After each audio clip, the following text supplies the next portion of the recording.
sila kagok guys.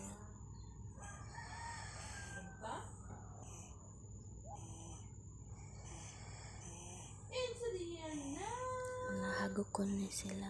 Napayo lang eh. Today is kayo lang baby.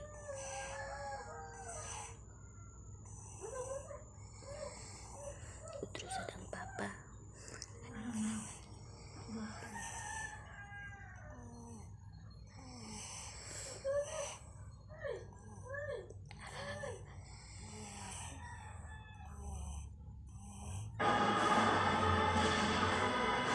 Sa baa po sa frozen eh.